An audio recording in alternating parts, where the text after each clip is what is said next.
స్టార్టింగ్లో ఆదినారాయణ రెడ్డి, సతీష్ రెడ్డి, బీటెక్ రవి, తర్వాత చంద్రబాబు నాయుడు, ఇప్పుడు లేటెస్ట్గా సునీత రాజశేఖర్ రెడ్డి చేయించారు ఇది అని ప్రూవ్ కూడా చేస్తున్నారు.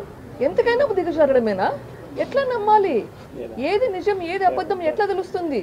ఇట్లా మళ్ళీ మళ్ళీ జరగకూడదు అంటే గన తప్పు చేసిన వాళ్ళకి శిక్ష పడాల్సిందే కదా. నాన్న నాకు మళ్ళీ రాడు. ఇట్లా మళ్ళీ ఇంకొకరికి జరగకుండా ఉండాలంటే తప్పు చేసిన వాళ్ళకి శిక్ష పడాలి. ఇది ప్రజలు మళ్ళీ కొంచెం శాంతి భద్రతలు రావాలి అంటే పులివెందులకి, కడపకి ప్రజలు ఆలోచించాలి. ప్రజలు ఆలోచించి దయచేసి నిజమేదో బయటకు వచ్చేలా చేయండి. అందరూ అక్యూస్డ్, కానీ అందరూ బయట ఉంటారు, తిరుగుతుంటారు. ఇది న్యాయమా? ఇంకా ఎన్ని రోజులు పోరాడాలి? ఈరోజు ఎస్పీ గారితో ఇదే ఆవేదన వ్యక్తం చేశాను. ఎట్లా మన కడపకి, పులివెందులకి ప్రశాంతంగా బ్రతకాలంటే ఎట్లా?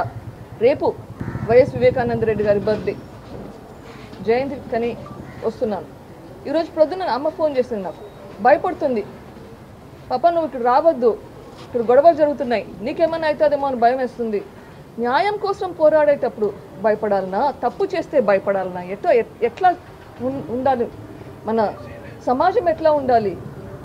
న్యాయం కోసం పోరాడేదానికి పక్కన సెక్యూరిటీ పెట్టుకొని తిరగాలనా? ఎందుకు భయపడాలి? ఎవరి కోసం ఎందుకు భయపడాల్సిన సిచ్యుయేషన్ ఎందుకు రావాలి? తప్పు చేసిన వాళ్ళు జైల్లో ఉంటే ఈ సిచ్యుయేషనే రాదు.